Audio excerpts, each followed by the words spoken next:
I know. Tonight on JoyNews Prime, residents of Adabraka blame Friday dawn floods in the community on shoddy work by contractor dredging Odo drain. Oh yeah, so I see them working on the drains, but it's not changing the situation because they heap the debris on the bank of the drain and the rain washes it back. Toilet facilities built for some basic schools in Accra remain off limits over lingering issues, whilst pupils resort to open defecation. We pay 50 pesos before we If you don't have the 50 pesos, you cannot When we are going to we go to the public toilet, so we want you to open these toilets for us. If you don't have money, you can't. Accra High Court sustains charges of conspiracy to cause harm and 2 counts of assault against a police officer brought against a chairman of opposition NDC Samuel Ofosu Ampofo. And in business. Coming up in business, some microfinance institution hit by panic withdrawals after closure of hundreds of them in latest phase of financial sector cleanup. We'll get to hear from the Ghana Credit Union Association. By this press conference seeks to clarify and demystify the misconception that has led to panic withdrawals in some credit unions across the country. And woman inflicted with multiple stab wounds by the husband wants the police to expedite his arrest and prosecution. My husband was digging my head with the knife. I was pleading in pain. I had the chance to run out to get help. I said, I'm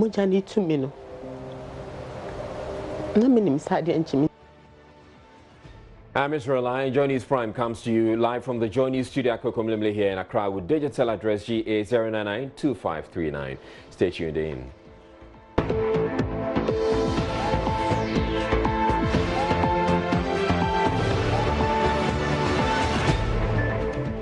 Residents living around the Odo River have criticized the ongoing desilting of the drain, saying it has failed to end flooding in the area.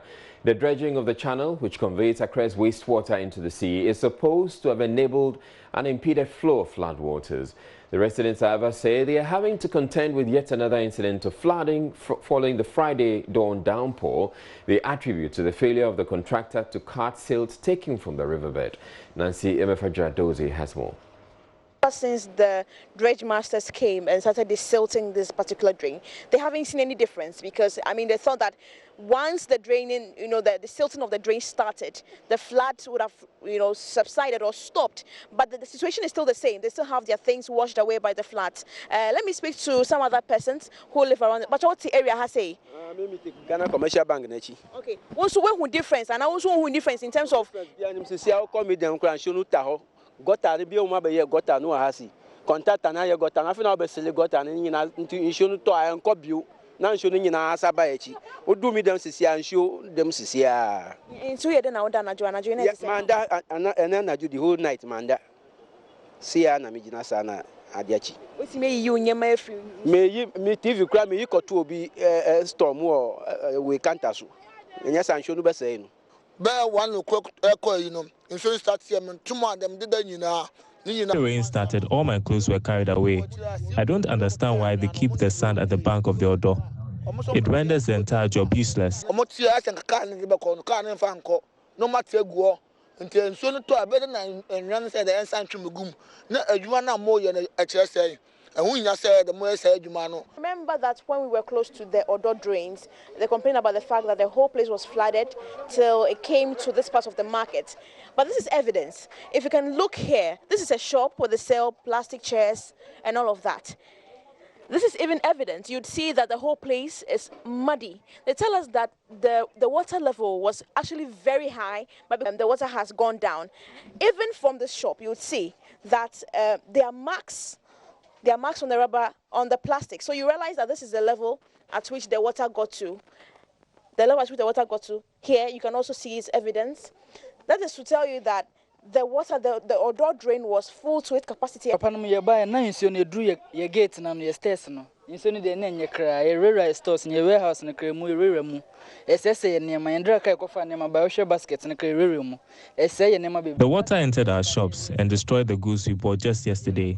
I haven't seen any improvement since the desilting began. Contractors na dey work na mamunye adwuma ne ye omo sesa no te na no masan de gu nchen insio to na asan be gu we no be useless job no mo ye no ye wi na asan ti omo kai useless. So basically, let me just say that you would see that those sitting there are still washing the plastics that they sell because the entire place was muddy. The things that they're selling became very, very muddy. And so they are using the entire morning to clean the place because they say that they cannot sell them as it is. So you see that they are busily washing the muddy baskets and the muddy buckets that have been ruined by the rains. But then I also see that they sell food on the other side. I would want to go there and find out from them how they are also coping. It's gata no it's a sentiment call marketing. Now I say your day ya hoarding a buama susanity a fat gata moko. When I got to my shop, the entire place was flooded because there's no passage for the water to flow. So I had to create my own. I see them working on the drains, but it's not changing the situation because they heap the debris on the bank of the drain and the rain washes it back. So it's to me who such right Sanse adwuma na omo yo mote anwea na omo say de gu nsuo na no nti nsuo ni to a na say de anwea na be gu amana ni ma ye nsuo ni mu nti ya ye wo dwa ni nsuo ni ntime nkọ gata ni na ma yini nyina esis pipe ni nyina esis nti adwuma na omo ye ni de omo ye so ye hunu so ye nti ye stress omo bedume no mai ni ye amai. Elsewhere, a ranking member on Parliament's Roads Committee, Kwame Agboja, has described as a disaster in waiting the use of concrete blocks for the construction of a drain at the Pokwasi interchange. He says reinforced concrete should have rather been used. The contractor has defended the concept, insisting the project had to work within space constraints. But Kwame Agboja disagrees, warning the drain would not survive for long. Of how this looks is? It's a disaster, and I feel this could end up being somebody could be jailed for negligence for doing this. This is a total waste of everybody's money. It's a disaster and should not be allowed to continue. That should be demolished and done again. I know I haven't gone to the site, but showing me a drain of that size being constructed with blockwork, it would never be able to sustain the kind of forces it's supposed to be resisting. It will not. It's a disaster. The picture you showed me showed a drain being constructed using blocks. And I could also see that the channel has got a back cutting. In other words, you can see a land which is being retained somehow. Normally, they should be built with reinforced concrete because it's an engineering feature, which means that the back cutting will be trying to push back, and then the retaining wall is supposed to hold it back for the water to come through. I've never seen a channel like that built with blockwork.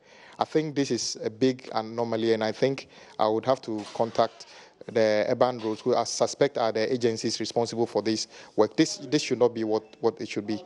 What are the possible consequences if this is how... If this is what is happening, they have to ask the contractor to totally demolish, and then the engineer would... I doubt if the engineer actually asked them to do it with a blockwork.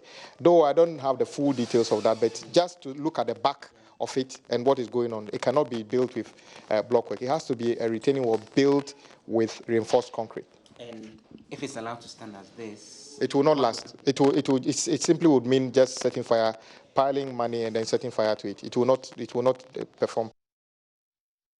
Following Friday's rains, Mr. Agboja is also calling for the re-engineering of the country's roads to avoid flooding anytime it rains. Fine. Look, yesterday the rains were what? How many hours? How much inches of rain came down? And guess what? Chunks of areas in Accra and suburbs are flooded again, and maybe other places. So I feel sad that we keep talking about it, but I still don't think we have a solution. You award a road for construction. There are three major parts of the contract: the client, the contractor, and the consultant.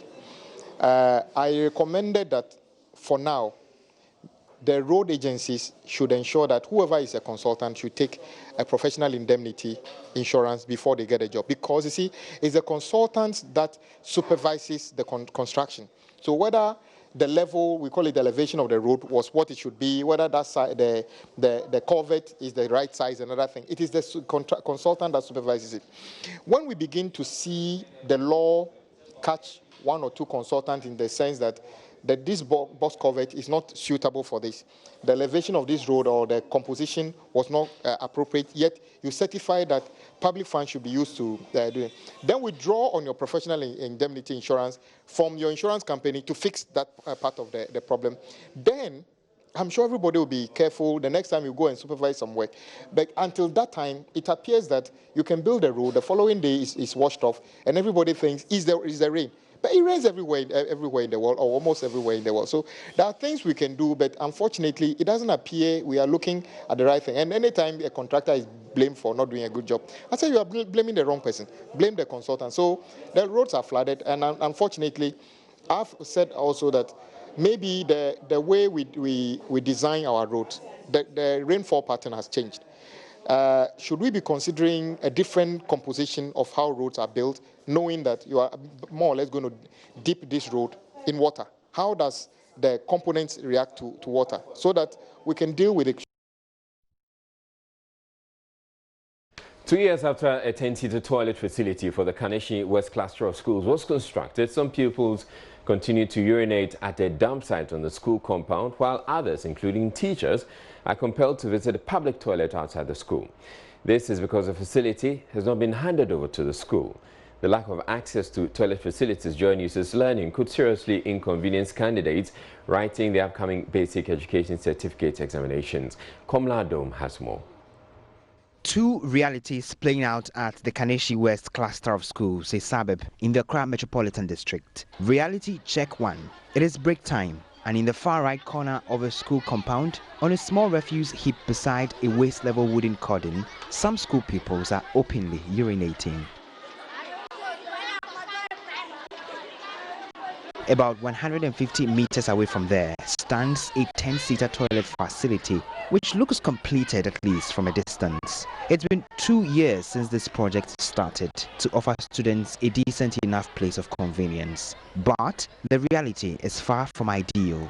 Some teachers and students say the facility remains shut after several months of completion. JoyNews sources reveal the project supervisors are unsatisfied with some plumbing works here, a reason the structure remains unutilized. But school authorities told us on our visit the place has been opened for use. Reality check 2. Clearly, this contradicts the information school authorities gave us. How long would it take for metropolitan authorities to hand over the facility to the school for use? Again, how long will these pupils continue to use this dump site as their urinal? The accusation from some quarters is that the toilet remains shut because there has not been an official commissioning and fanfare. But project coordinator Graham Saba dismisses the claim. He told us he has instructed the contractor to fast-track the finishing process in time for the toilet to be handed over next week. With the Basic Education Certificate Examination BEC starting in a couple of days, and with this school an examination center, there are fears the hundreds of candidates expected here. Now, the situation at Kutubabi is even more complex. The toilet facility completed more than a year ago remains shut at the Unity Basic and Yabane primary schools, while students trek over 100 meters to use the public facility at a fee. School authorities say some pupils engage in open defecation as a result. Another report by Komlando. Another toilet project remains locked. School authorities disturbed by this situation say the facility is rotting away. For 1.5 years, this toilet facility, which has been completed, sits here locked up. And students and pupils of the Unity Junior Secondary School and the Ayabeng Memorial Primary and KG have to trek distances to go and use a public toilet facility where they pay 50 pesos each time they visit the place. According to what school authorities tell me, this situation has compelled the students to be running out of campus, and it has bred truancy. Community folk are worried about the situation, and they say the earlier this facility is opened up for the students to use, the better for them. One after another, students who need to respond to nature's call file through the community to a public toilet during instructional hours. When we want to the public toilet to we pay 50 pesos before we shit. If you don't have the 50 pesos, you cannot shit. So we want you to open the toilet for us so that we don't use our money to pay the public toilets. When we are going to shoot, we go to the public toilet to give them money. So we want you to open these toilets for us. If you don't have money, you can't.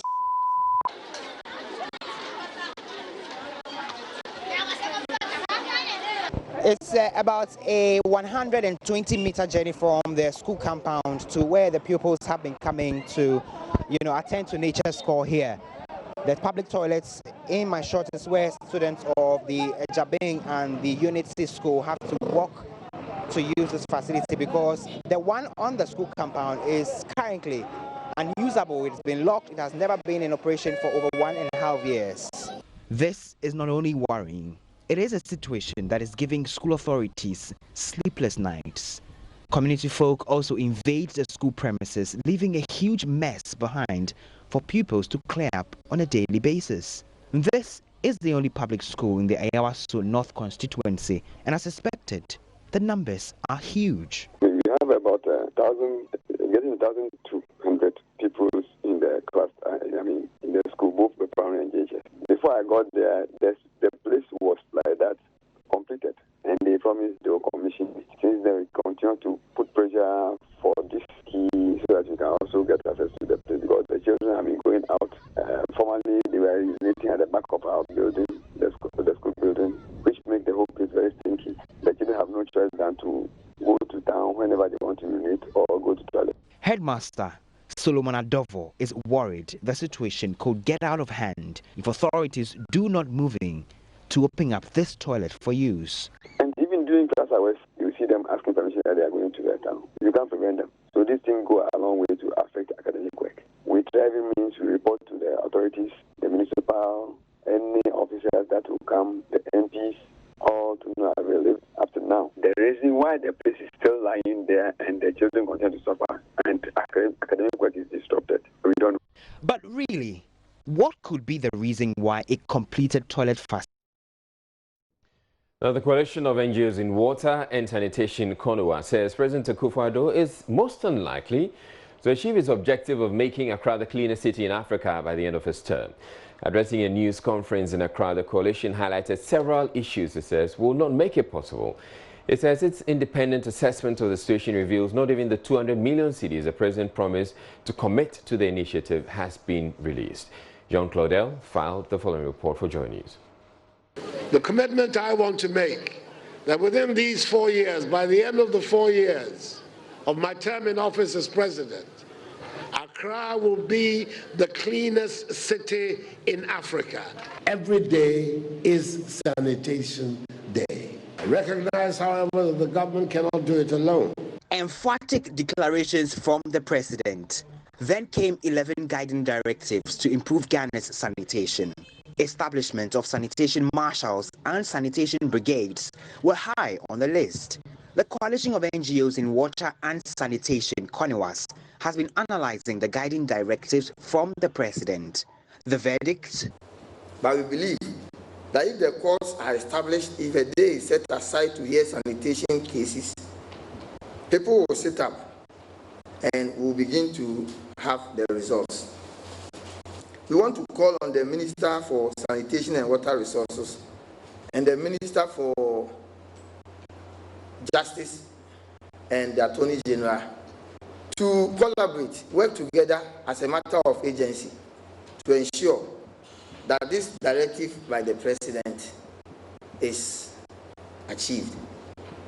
So our verdict is red, insignificant progress on this one. President Akufo-Addo promised to commit 200 million cedis to the sanitation ministry.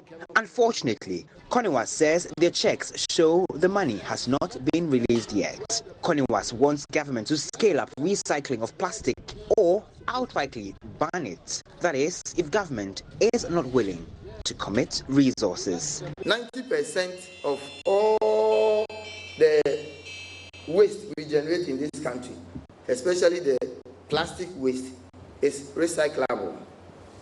They can be recycled. And therefore, we call on government to, as a matter of urgency, activate the disbursement procedure for the fund to ensure that recycling is accelerated, because we stand to gain as a country. Now, if we cannot accelerate recycling and reuse, and we cannot manage our waste effectively, then we want government to have the political will to place a ban on the production, importation, and use of non-biodegradable plastics. To sum it all, we are not convinced that given where we are, Accra can become the cleanest city in Africa in 2020. But we believe that if the courts are established, if a day is set aside to hear sanitation cases, people will sit up and will begin to have the results. We want to call on the Minister for Sanitation and Water Resources and the Minister for Justice and the Attorney General to collaborate, work together as a matter of agency to ensure that this directive by the President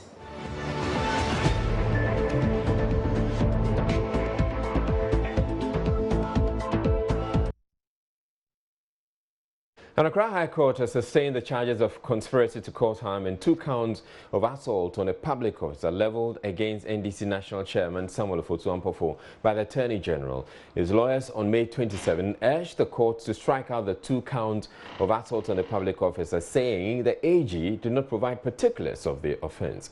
There is more in the following report.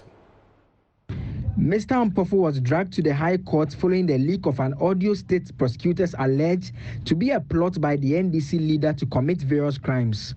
State prosecutors have since furnished his legal team with evidence they intend to rely on during the trial. His lawyers, however, made an application asking for details of the assault charge leveled against him. The AG's office, represented by Director of Public Prosecution Yvonne Atakro-Obisa, opposed the application. She argued the charges filed against the politician is grounded in law. Justice Samuel Esiedu on Friday ruled that the charges can remain since failure to disclose the particulars of the assault is not fatal to the trial. Another officer of the party, Kweku Buayin, is also before the court, but his lawyers maintained he wasn't present during the said meeting. His lawyers, led by Dr. Abdul Basit Bamba, had also filed an application demanding that state prosecutors make available some documents they have failed to disclose. Justice Esiedu granted a request for disclosure, asking the AG to provide that within 7 days. On the claim that Mr. Buayin was not part of the said meeting, the court said evidence should be led by both parties to prove their side of the story during trial. Hearing continues on July 8 when the trial is expected to commence. State prosecutors are to invite their first witness to lead the person to give evidence in the case. This witness will be cross-examined by lawyers for Mr. Ampofo and Mr. Kweku Buayin. 3 female ministers of state have defended President Akufo-Addo's comments that there isn't enough dynamic activism by women or gender advocates in Ghana. The 3 ministers, Minister for Local Government Hajia Alima Mahama, Foreign Affairs Minister Shirley Ayoko-Boche, and Communications Minister Eslowusu Ekoful, argued that the president's comment was not a communication gaffe. Hajia Alima Mahama believes the president was bold in speaking the truth. We know the circumstances in Accra, the barriers, the traditional barriers, the cultural barriers. But we are saying that there is opportunity for women to rise above those challenges. For example, I always take people on when they blame the woes of Africa on colonialism. It's about time we move forward. We don't have to keep talking about colonialism on us. Yes, it's a fact, it happened. Or slave trade, it happened. But Should we just relax because of that and say, to that extent, doors have been closed to us? No. Nobody will move forward without getting up and opening the doors. So I'm telling the youth, the female youths in this country, get up, take the opportunity, build your skills, develop your dynamic. According to Esla Ekofo, the president's comment is a call to action that must be heeded by all gender activists in order to quicken the women's movement in Ghana, which according to her is dead. And I must thank the president for reigniting this debate. Some may have gone stale and may have forgotten about the issues, but he has challenged us, and some have suddenly found their voice. I'm glad about that, because for some of our colleagues that we were in the trenches with, like the former gender minister Nanoye Letha, for the 8 years that her party was in office, I never heard her speak when any woman was attacked or any issue came up.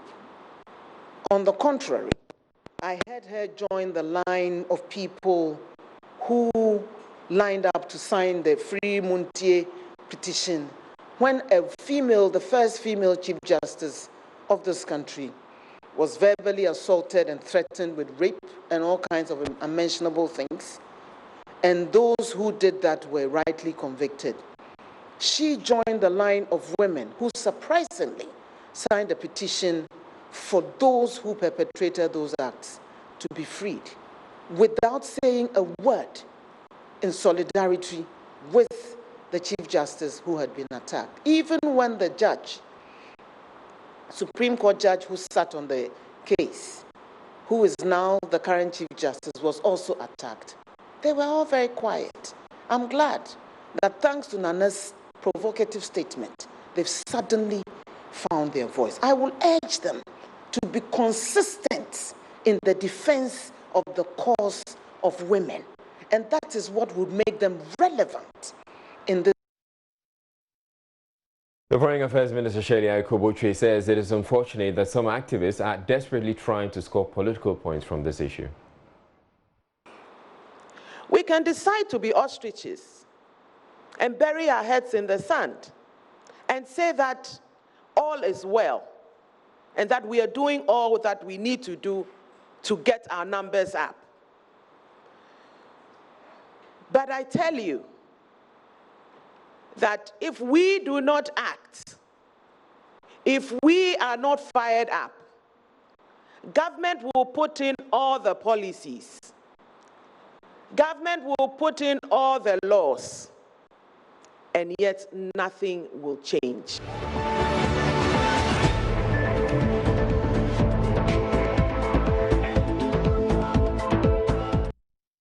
The Accra High Court has directed the Commission on Human Rights and Administrative Justice Shraj to find NPP National Chairman Freddie Blay at his private residence and serve him with documents relating to investigations into the procurement of buses. Shraj filed an application seeking to commit the politician for contempt, saying Mr. Blay is refusing to respond to a petition filed against him by the Coalition of Social Justice. Shraj wanted custodial sentence to be imposed on the NPP chairman after sending the summons to the NPP headquarters and offices of the Daily Guide newspaper, which he has a stake in.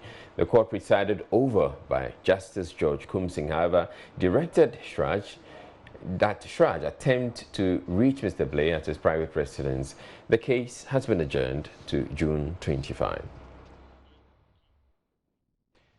National security has vowed to make the country unattractive for terrorist groups exploiting Ghana's porous borders. Over the last 3 days, the counter-terrorism unit has been meeting with various stakeholders in the northern part of the country where the threat levels are high. There was an emergency meeting here in Accra on Friday with religious leaders as part of a nationwide strategy to enable them detect a threat of terror. In the last 2 weeks, 2 men from neighboring Burkina Faso have been arrested in the country with loaded guns. The National Security says, it's now time to engage Ghanaians on how to detect and deal with a threat. Director of Counter-Terrorism, COP George Isiama, tells JoyNews these terrorist groups are more focused in their approach. And because of sharing borders, traditional borders with these countries, people even in Burma, for example, someone may have a farm across the border. So you may not know who will enter, who is not going to enter, So clearly it is very difficult to identify an individual who is likely to pose as a threat to the country. Yes, but if the people are vigilant, they can have another eye to look at it. But then I'll tell you what, the security agencies are wide awake. It's not all matters that we see that we put in the public domain. In Ghana, we have a counter-terrorism framework, with a philosophy of multi-agency, multi-disciplinary approach, where we have the military, the police, and all of us coming together to study the menace and find ways to deal with it. We are working very hard with our international partners. We are not working, it's a global menace. We have our partners here and there. We have an intelligence community also deep on the ground, but at the same time, we need to sensitize the public, because like fighting crime, like any crime, you need the cooperation of the people, the populace, to fight crime. You have to educate the people, to know the nature of the threat, and to be sensitive, and to be vigilant. If the people are vigilant, then it's one surest way of countering the threat. But if the people do not take things for granted, then we can be taken unawares. So in Ghana, we have that framework in place. We have an action plan, and very soon we are going to roll out, educational awareness program for all the country, every part of the country.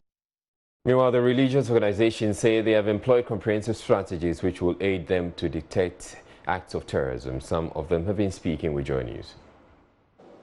If there should be any attempt of terrorism on our premises, we'll be able to inform them and we'll avoid the situation. Currently, we don't have any red alert on such issue, but it's always good to be in a state of preparedness, to prepare ourselves to confront those if it should happen.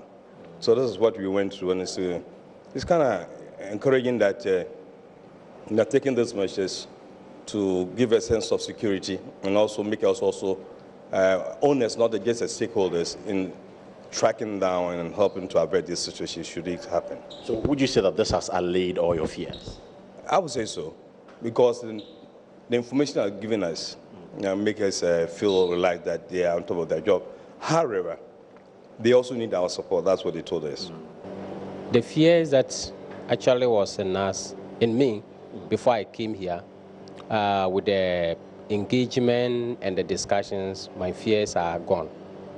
Yeah, so I now think that I have a lot to do, because how to spread this back at my region is another big challenge to me. But I think what I've heard today, it has relieved my fear from before I came. Whether you are military, police, or whatever, your ability to detect the threat and know what to do is most essential. Yes, and so they've given us the information we need. So we have heard, we have been refreshed, and those who are hearing it for the first time are also given the information to be on the watch out. So there must be a collaboration between the security apparatus, the churches and the mosque, or whoever are the agents, to make sure that we don't, just go into slumber. We should be alert, have eyes open, observe people, and watch out for any difference and report. The minority in Parliament is demanding answers from government on what they say is the worsening security situation in the country following the alleged kidnapping of some foreigners. They want the Interior Minister summoned before the House over the issue. Despite attempts by the majority leader to downplay the issue, insisting it's not a trend, the Speaker directed that leadership meets to agree on whether the minister be summoned. Minority spokesperson on Foreign Affairs Okujoto Ablakwa says recent incident of kidnapping of a Canadian citizen in Kumasi and others is worrying. You do know that as we speak, the Takrady girls, the 3 Takrady girls, have still not been found. And as one would have thought that we will be expecting some good news about the finding of these 3 young ladies. We are increasingly hearing of more kidnappings.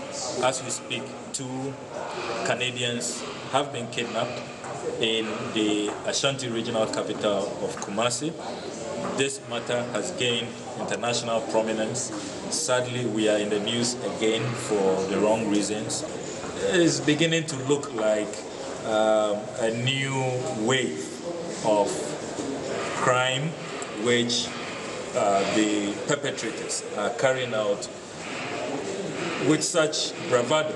And so far, no arrests have been made, no prosecutions have been made. We do not know if ransoms are being paid, and we do not know if Ghana is now becoming a hub for these kidnappings. So we in the minority are deeply, deeply concerned about the state of insecurity. We are concerned that the 3 Takoradi girls have still not been found. It's just been a comedy of errors. We remain outraged at how the CID boss, Mametiwa, handled the affair, claiming she was only giving us hope.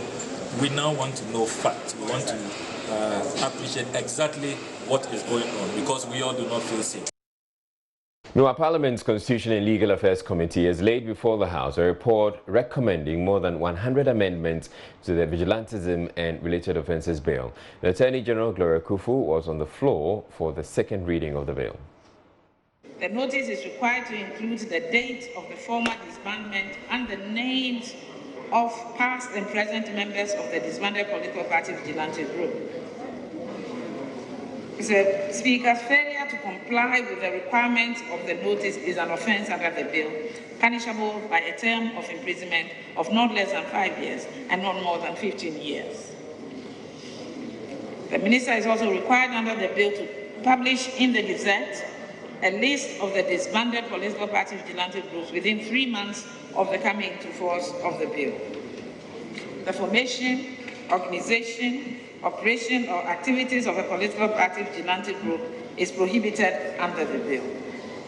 Members of a political party vigilante group, as well as participation in the activities of a political party vigilante group, is also an offence under the bill.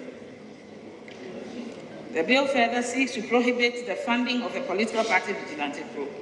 The committee is mindful of the spate of vigilantism which is perpetrated by certain groups of people to advance certain interests. The phenomenon of political party vigilantism has been increasing in number and complexity in recent times, which therefore threatens the country's nascent democracy and rule of law.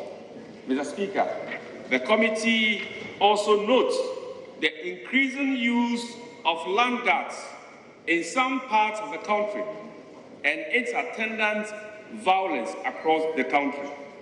This manifestation of vigilantism continues to threaten the right of people to own land. Mr. Speaker, the committee believes that the enactment of a standalone legislation to specifically define vigilantism with deterrent penalties will not only support the work of law enforcement agencies, but will also send strong signals to perpetrators about the aggressive policy of the state. The threat to our democracy is vigilantism, and therefore we do support it. But Mr. Speaker, get our argument. The same president as I hear Minister for Interior praise is clothed with authority, and all these offences are defined in the Criminal Offences Act. She bears fresh knife wounds on her head, the result of multiple stabbing by her husband while she was asleep. But this is only the latest in a series of abuses 30-year-old Ikuya has suffered at the hands of her husband. In one of the many attacks, the man unsuccessfully attempted pouring acid on her. The man is now on the run, and the police have launched a manhunt. Nanseme Fajradozi visited the family and reports.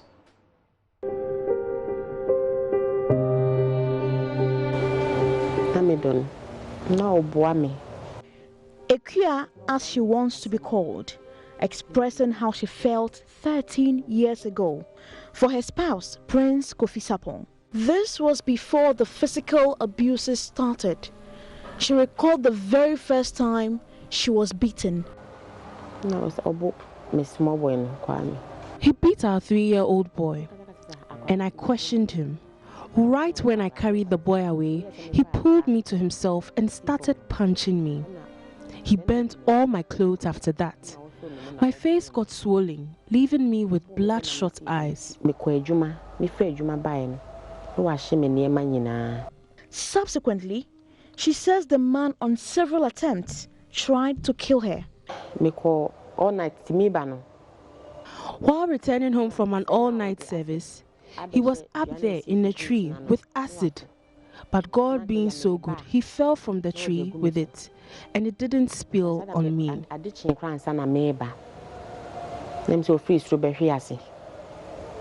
The couple have 2 children. Her 13-year-old daughter, Isabella, remembers one of the days her dad laid hands on her mother. When a fight came between them, my dad had to beat my mom. Your dad beat her? Yes. You were there? Yes. My younger brother was there. I was very disappointed to see my dad do that. I was very ashamed. I felt ashamed for him. She had reported all these incidents to the Nima police station, but the families decided to settle it at home. Okay,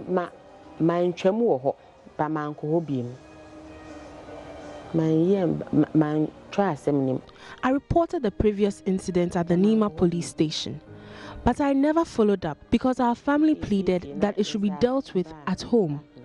I forgave him because I thought he would change.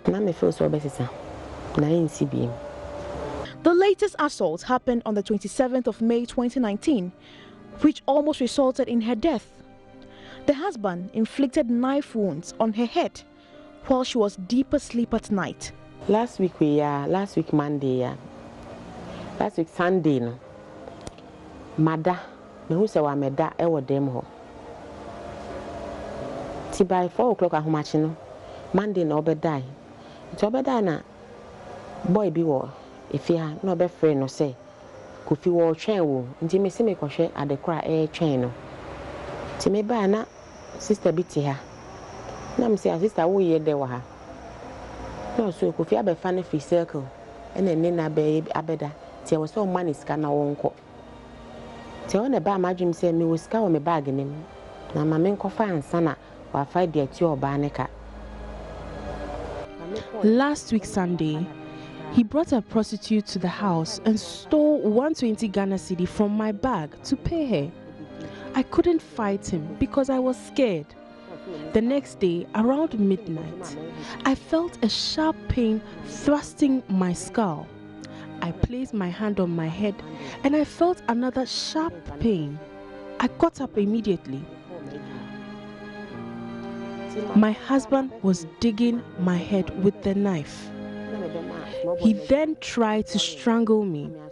I was pleading in pain. I had the chance to run out to get help. I said, Mujani to me. No minim side and chiminti, I was semico. I was semi. Sadly, her 3-year-old son, Kwame, who could barely utter any word, was present when the unfortunate incident happened. Have you seen Daddy beat Mommy before? When? You did tell Daddy to stop. Why?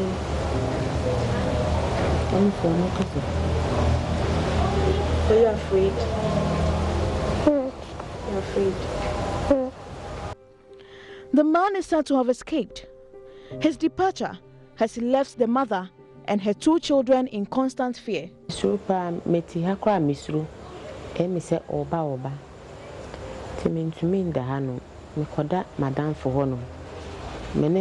very scared that he will return and finish me. I'm unable to sleep here with my kids. I wish I had a place of my own. I would be glad to get help.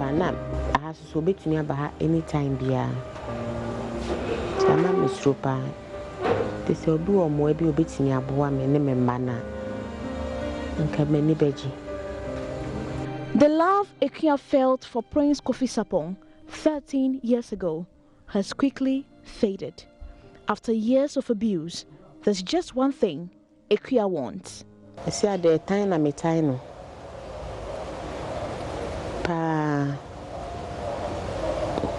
Now I hate him very much. I'm convinced he wants to kill me. She's not taking some police fortune. Now won't call them cry. Just say, even if you crying. Isabella says although she loves her dad, she would want him behind bars for torturing her mother.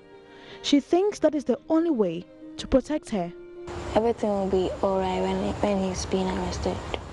He has tortured us too much. Now I'd like him to be there. Accra, Isabella, and Kwame can only have that peace if Prince Kofi Sapong is found and made to face the law. Nancy Emefa Jodosi, Joy News. And I'm Israelite. Thank you very much for watching. You have a good night.